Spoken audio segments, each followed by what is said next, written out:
Now available from Polygram Video. NFL's Feel the Power puts you in the middle of the action and unveils the hidden power of the NFL's elite. The NFL's Greatest Games delivers the play-by-play power of resilience in 2 volumes, the Ice Bowl and Super Bowl III. With NFL's greatest moments, you'll catch the most powerful images of pro football. Throws his pass, caught by Clark. It's caught out of the air by Franco Harris. Coach Shula has won number 325. Experience the power of laughter with NFL Talkin' Follies. Okay, throw a fake ball and keep the real ball in your shirt. You can't use more than one ball. Mom! NFL Throwbacks brings you the power of tradition and links future stars with heroes from the past. Lock and load, baby! Lock and load! Collect your favorite teams and witness the power of teamwork with the NFL official video yearbooks. Collect them all and feel the power of NFL films on home video.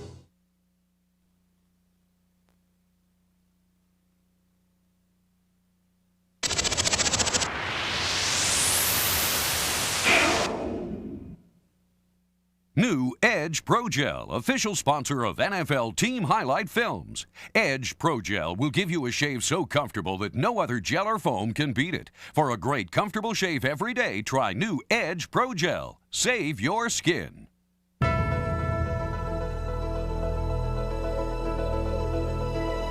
It's playoff football time, and if you remember the Fog Bowl of 1988, we've got the same condition here today. It's foggy at Foxborough.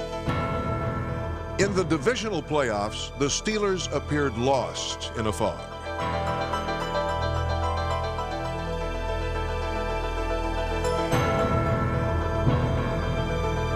A disappointing loss left them short of their Super Bowl goal. And just as the Steelers' 1996 season ended in a haze, it also began under a cloud of uncertainty. In the preseason, no one knew what to expect of the defending AFC champions, a team that was counting on new players at several key positions and looking for a new starter to emerge at quarterback.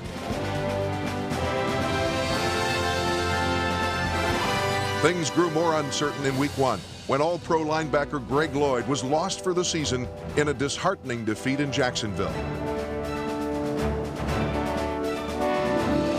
With their emotional leader gone, many believe the Steelers' season was lost as well. But this team knows all about beating the odds. We've been doing that for the past few years. You know, we lose a few key guys, and we always have guys who step up and take over the role. One play at a time, and remember, we control the tempo in our house, baby. Let's go. You have a unique group of individuals that believe in winning, and we expect to win every weekend. And I think when you get that mixture in the locker room, no matter who comes and goes, the core of it's still there.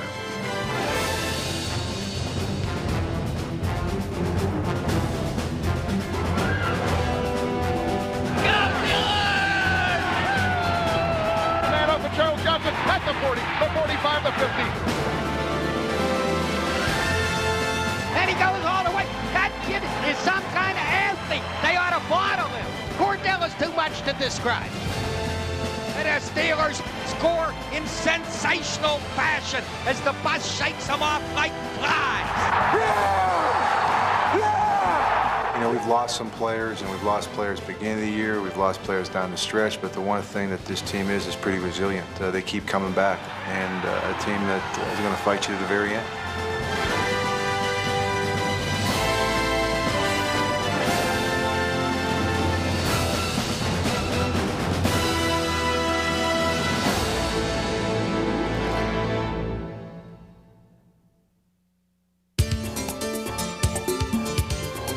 With the season seemingly in jeopardy, the Steelers needed to carry each other if they hoped to turn things around.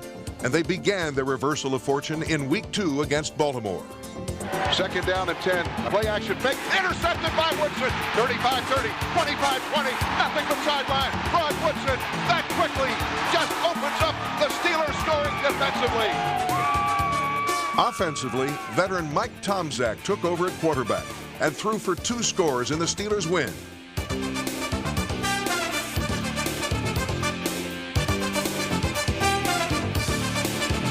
The following week, new feature back Jerome Bettis made his mark on Monday Night Football with 133 yards rushing and 2 scores. And while the Steelers offense pounded the Bills on the ground, the defense cut off Buffalo's airways with 4 interceptions. Kelly with a deep drop pass all day. Steps up now, he's going to run to the left, and he fakes a dump, and he's hit, and it's intercepted. Here comes the Steeler up the sideline, and he's going to go all the way. Cornell Lake stepped in front of that pass and just went bye-bye. In their next game, the Steelers continued to make the big plays. He's going to throw it after play action fake on first down, and he airs it out down the field. But there's no receiver. Oh, what a play by Charles Johnson for the touchdown! The streaking Steelers were too much for the Oilers as they forced 5 Houston turnovers to take over first place in the AFC Central. And he dumps it off, and it's intercepted! And driving in there is Darren Perry down to the goal line, and he is going to be into the end zone for the Steeler touchdown. The knockout punch is here. The Steelers had won 3 straight games at home, but many still wondered if they could survive in a hostile environment. On a Monday night in Kansas City, Mike Tomczak answered the challenge.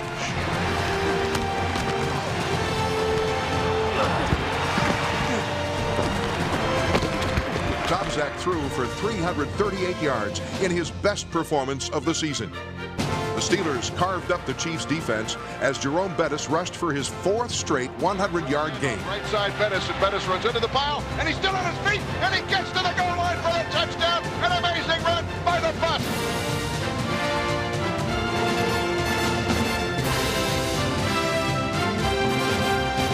Bill Cowher's team had beaten the odds and won a game few thought they could. With 4 straight wins, the 4-1 Steelers were benefiting from veteran leadership on offense as well as defense, where sideline Greg Lloyd continued to show young players the way. Right. So what you got to do when you beat him and you see it coming, just do one of 2 things. You just blow it up. That's all you can do.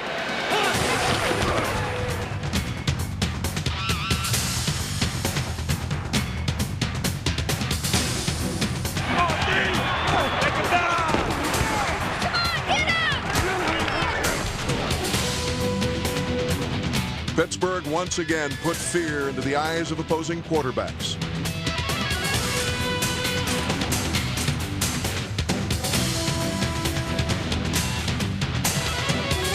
Pressure came from linemen like Joel Steve, Kevin Henry, Bill Johnson, and Brenson Buckner, as well as young linebackers like number 54 Dante Jones and rookies Carlos Emmons and number 50 Earl Holmes.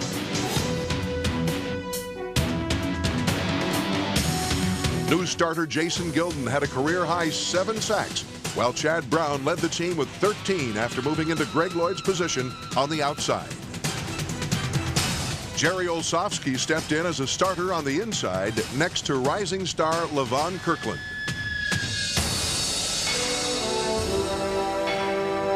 Kirkland led the team in tackles, and his athleticism allowed him to drop into coverage as effectively as he dropped ball carriers. Kelly back again. He's going to loft one this time, and it's intercepted by Levon Kirkland over the shoulder. Oh, is that Kirkland something? He belongs in a Pro Bowl for sure. Yeah, thank you. You're exactly right.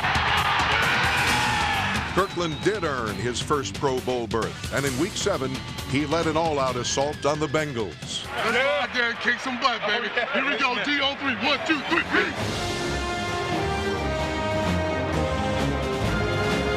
The Steelers would finish second in the NFL in sacks, and on this day, they tied a team record with 10 against the overmatched Bengals.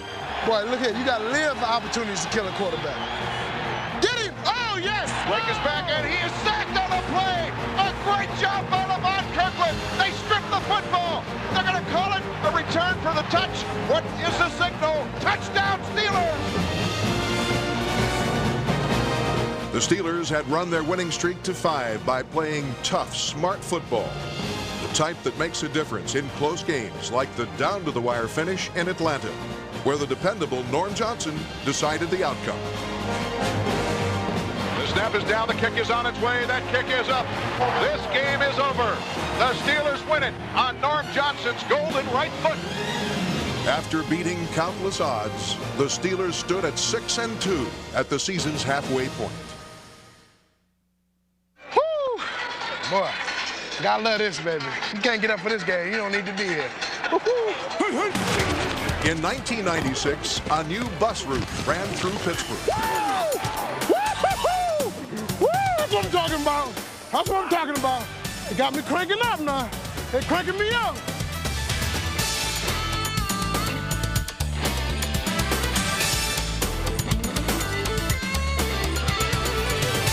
The bus was Jerome Bettis, and after being acquired in an off-season trade, he rolled into Pittsburgh like he had a new set of wheels.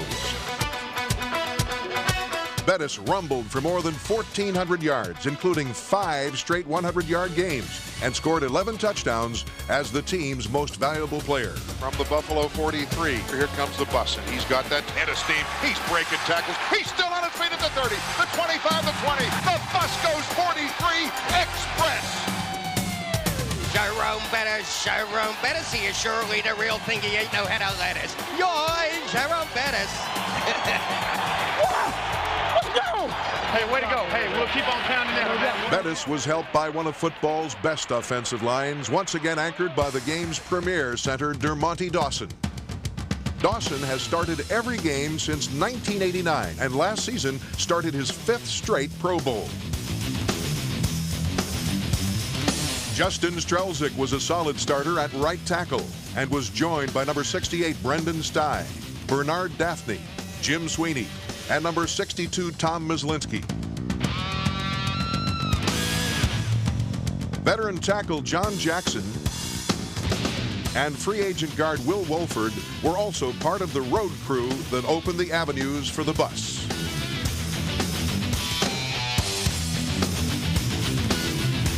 In Week 10, the line helped Bettis leave tire tracks all over his former team. They said I was done, over with, finished. Yeah. Wait till they get a load of me.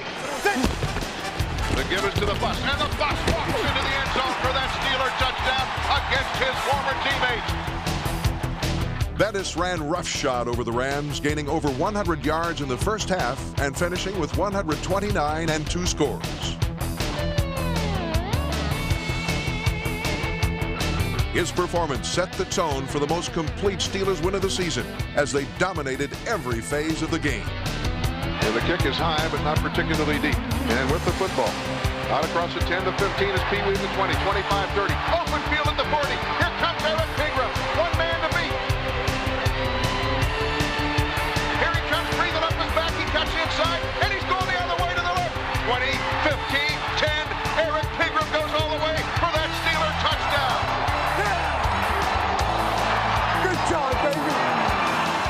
What's wrong? Are you just tired? You got to remember, he don't have his 5th year yet. He ain't got his 5th year. Get yourself in shape and you won't have this problem. Eric Pigram caught his breath long enough to score his 2nd touchdown of the day late in the 4th quarter. With the victory well in hand, Pigram had taken over for Bettis, who was pulled from the game just shy of 1,000 yards for the season and then pestered his coach to put him back in.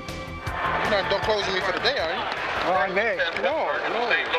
I only need about 30, 40 more for the 1,000. Come on now, let's get back on the field. Damn, is he becoming a pain in the ass. I'm going to get back on the phone. Is your dad here today? Yeah. You tell him I need to talk to him after this game. Nope. I'm talking to your mom and dad afterwards.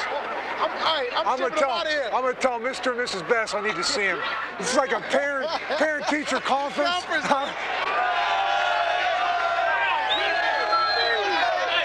While Bettis made his parents proud, Bill Cowher celebrated a landmark victory with a 50th win of his young career. Coach, we want to award you the game ball for your 50th win. Thanks, guys. Thanks. Appreciate it. Thanks, man. Thanks, guys. Thanks, man.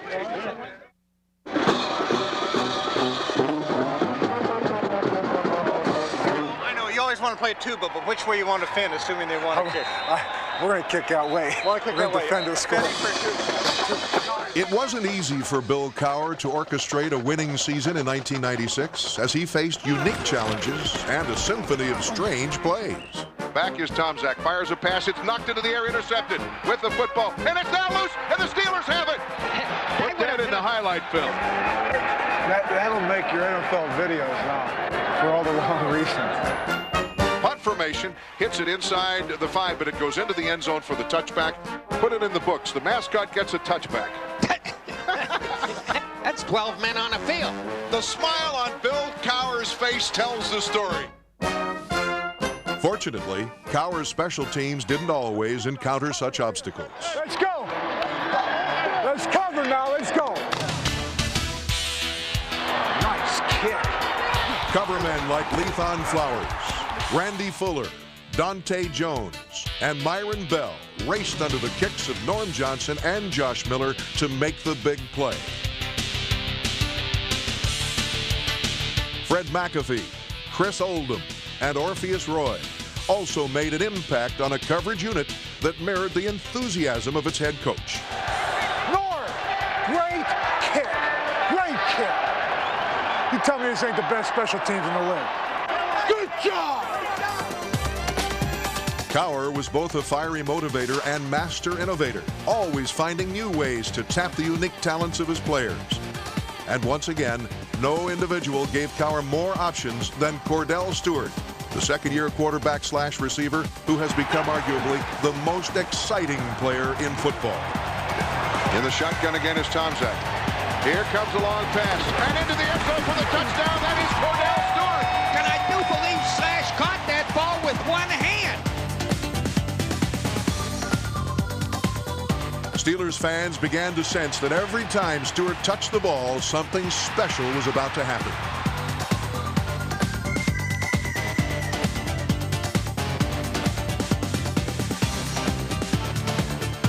As a receiver, he was a constant breakaway threat, and as a quarterback, he was the most elusive scrambler in the game. Against Carolina, his 80-yard touchdown was the longest scoring run by a quarterback in NFL history. Play action fake bootleg for Cordell. He's going to run forward, and he's got some room. 20, 25, 30, 35, 40, 45, 50. Foot race to the 40. There goes Slash up the left sideline. 80 yards for the Steeler touchdown. How about that? I can't believe it. And you think that guy ain't going to be a heck of a quarterback in his National Football League? Baloney. While both Stewart and Jim Miller give the Steelers young quarterbacks with potential, the team can also turn to the veteran savvy of Mike Tomczak, who has found a new star emerging at receiver. Third-year man Charles Johnson reached new heights with a breakout season that saw him surpass 1,000 yards receiving. Back is Tomczak again. This time throws it down the field, and it's caught by Charles Johnson, and he's going to go! A 70-yard touchdown reception for C.J. While Johnson became the Steelers' big play target, Andre Hastings led the team in catches and solidified a receiving core beset by injuries. Tight end Mark Bruner had a promising season cut short, and Yancey Thigpen was hampered by nagging injuries all year, but returned to form in Week 12 with 2 touchdowns to help spark a win over Jacksonville. Tomczak straight back. Pumps once, throws for the end zone. There's a man open. Touchdown Steelers! What a great leaping grab by Yancey Thigpen. Let's go. They all get in the end zone. Let's go. Brunella's back. He's hitting the loose football and stripping the ball. Here comes Cornell Lake. Picks it up. He's on the dead run, and he will go all the way for a Steeler touchdown. Cornell Lake on the blitz. Knocked the ball loose. Picked it up on the bounce and was gone. The win improved the Steelers to 8-3, and the following week they rallied from a 14-3 deficit on a Monday night in Miami.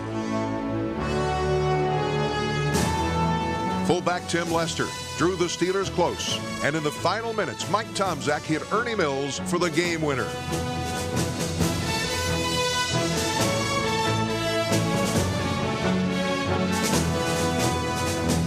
2 weeks later, the defense set the tone as Jason Gilden recorded 2 of the team's 5 sacks. The AFC's #1 ranked defense held the Chargers to less than 150 total yards as Kevin Henry, Joel Steed, and company smothered San Diego in a flurry of tackles and takeaways. And here comes the snow again, but come on, snow, we don't care. The give is to Russell, and Russell drives, and he's hit shy of the first down fumble. Picked up, and the Steelers have it. Ravani picked it up after Osofsky made the hit. The defense sealed the Steelers' 4th division title in 5 years as a team that appeared to have no hope at the start of the season now marched on to the playoffs.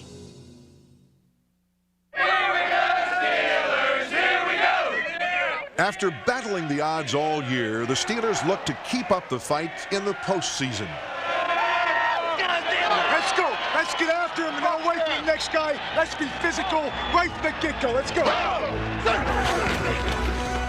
Second man is Falk. He gets through a hole, and he's hit hard. What a play by Rod Woodson, who came up and threw a blocker into Falk's path and knocked them both down.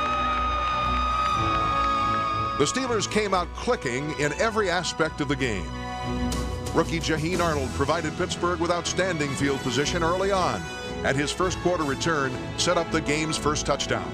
Tight eye behind Slash in a power formation. Slash sneaks it over the goal line for that Steeler touchdown. Despite dominating most of the first half, the Steelers found themselves trailing the Colts at intermission. Many wondered if Pittsburgh would respond to the challenge in the second half. Let's go now. The blitz shown by Indy. And through a hole comes a bus at the 50. First down 45. Still on his feet at the 40.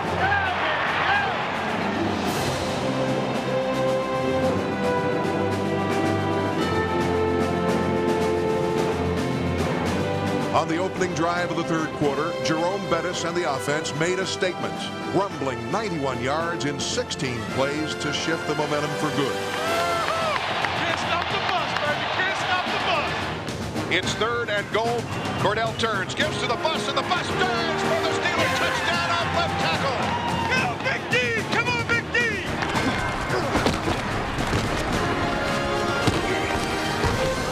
Carnell Lake and the defense held the Colts to 22 yards in the second half. They pitch it back, it's loose, and the Steelers have it. Carnell Lake spins over the ball. Yeah, the Steelers have it deep in Colts territory. And this is a deep handoff to Whitman. Whitman through a hole, still on his feet at the 25, the 20, 15, 10, touchdown Pittsburgh. John Whitman, a 31-yard ramble with a score, and John Whitman has his first as a Steeler. In the fourth quarter, Cordell Stewart capped the scoring with his second touchdown of the day.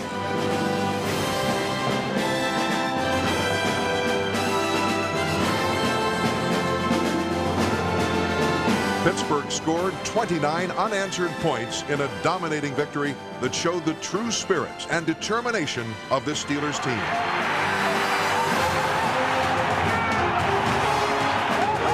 And though their season would end the following week in the New England fog, the Steelers had come further than many ever expected. I look at it as a season that we did accomplish a lot. We did probably do some things that some people didn't think we could do. Let's go now. Big challenge, man. Big challenge today. We've been able to overcome adversities, and there was a good blend of people that were able to overcome injury after injury. Hey, it's the time of the year right now. We got to pick it up a notch. 60 minutes right from the get-go. Let's go.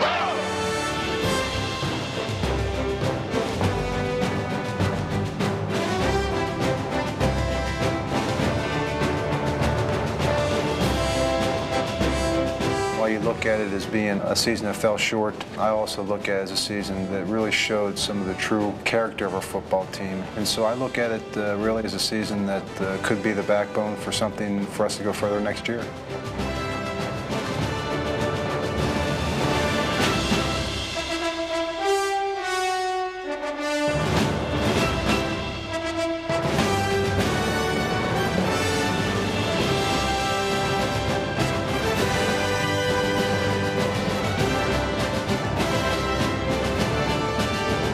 The 1996 Pittsburgh Steelers, a team that could have given in, but instead chose to give its all.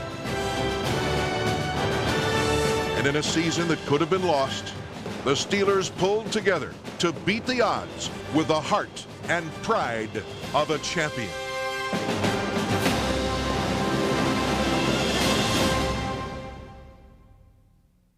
New Edge Pro Gel presents the Pittsburgh Steelers' ultimate performance of 1996. At Three River Stadium, the St. Louis Rams learned firsthand why the Steelers are one of the NFL's elite. Pittsburgh dominated their opponents. The defense recorded 6 sacks, while on offense, the Steelers were nearly unstoppable. Running back Jerome Bettis battered the Rams for 129 yards and 2 touchdowns. Eric Pegram and Slash Stewart each scored twice as Pittsburgh crushed St. Louis 42-6.